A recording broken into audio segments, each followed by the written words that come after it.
¿Qué tal, Carla? ¿Cómo estás? Muy buen día. Claro, de posturas diferentes en de todas las familias, de asistir o no al colegio. Recordemos que es un proceso voluntario el que está llevando adelante el Ministerio de Educación y cerca de 3.000 entidades ya han retomado cierto grado de presencialidad. Vamos a conversar de aquello junto a Alejandra Arrate, directora de Fundación 2020, Educación 2020, precisamente de este punto, ¿no? Es un espacio pequeño de colegios todavía en comparación a lo que nuestra realidad educacional son 3.000 y tantos establecimientos.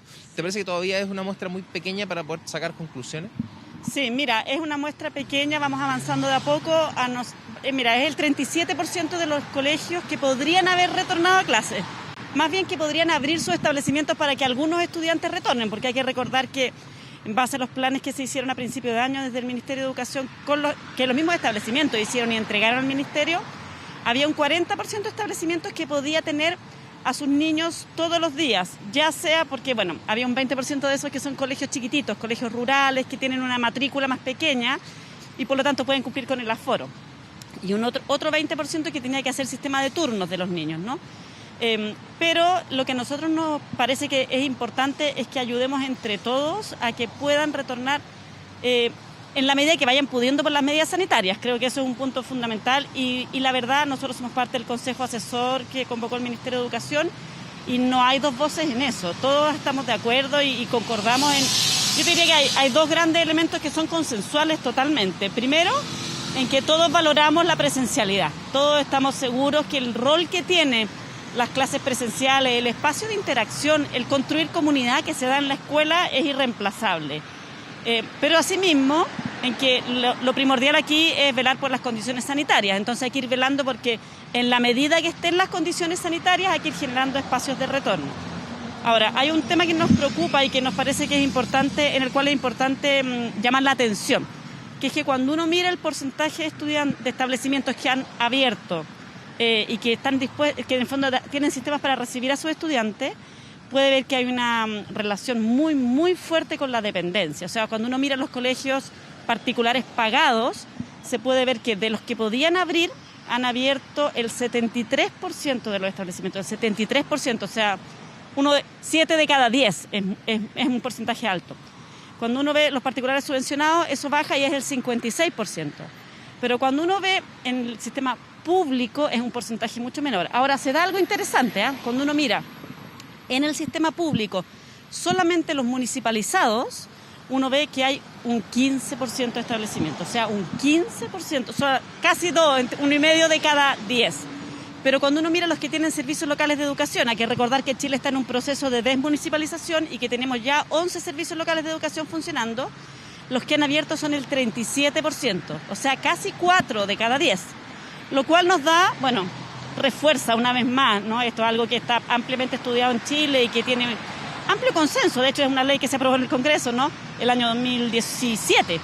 Es que, en el fondo, la gestión municipal, muchas veces, como tiene un foco en muchos temas y uno de ellos es lo educacional, tiene un foco menos pedagógico, ¿no? Tiene un foco menos pedagógico y muchas veces la necesidad, la comprensión de la importancia de poder tener sistemas que permitan un retorno a clases presenciales se ha perdido. O sea, vemos en los municipios vuelven el 15% y en los servicios locales de educación vuelven el 37%. Esto es una muestra más de la importancia de fortalecer la educación pública, de avanzar en este proceso y queremos que ese 37% llegue, siga aumentando, no sea mucho más. Alejandro, cuando se ponen en la balanza lo sanitario, las condiciones sanitarias con el retorno a clases y hoy se presentan voces que dicen, las condiciones hoy día no están para que los niños estén en clases.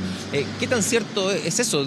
¿Qué tanto asidero hay en respecto a esa posibilidad? Entendiendo que el propio ministro ha señalado que el colegio es mucho más seguro hoy día para los niños, estando ahí para poder enfrentar esta pandemia también. Mira, lo que pasa es que es un problema súper complejo. ¿Por qué?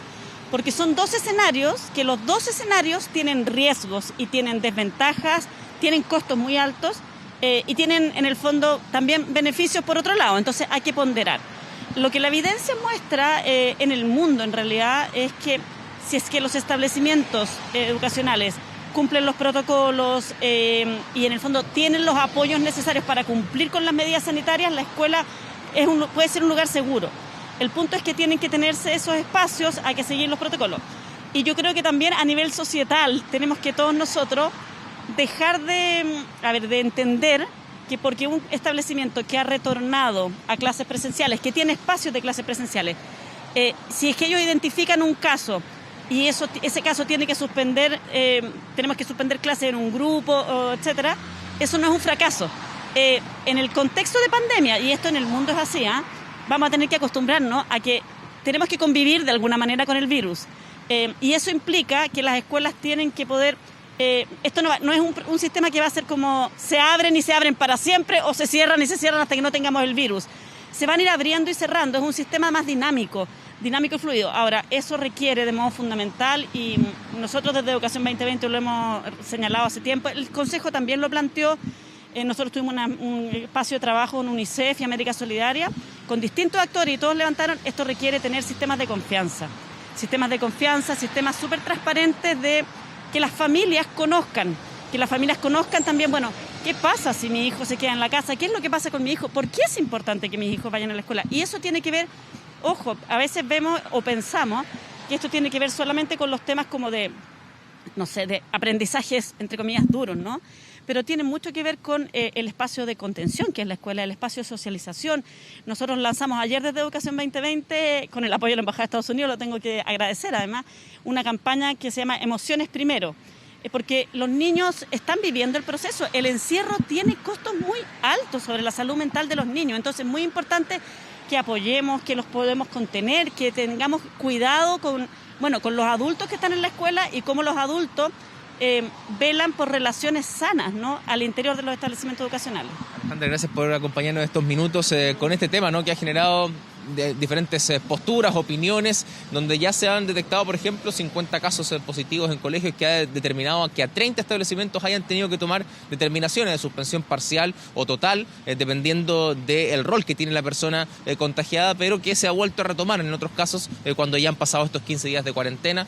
Hay que finalmente aprender a convivir con el virus, ¿no?, poder darle la posibilidad también a los niños de volver a interactuar con sus compañeros, de poder aprender en sala, que es algo irreemplazable versus lo que es la clase a distancia. Bien, importante lo que dice Alejandra sobre estos cierres que van a ser flexibles. Si algo nos ha enseñado esta pandemia es que tenemos que ser mucho más flexibles y que la planificación a veces no va a ser tan definitiva como era antes de la pandemia. Muchísimas gracias, Dani. Gracias, Alejandra, también.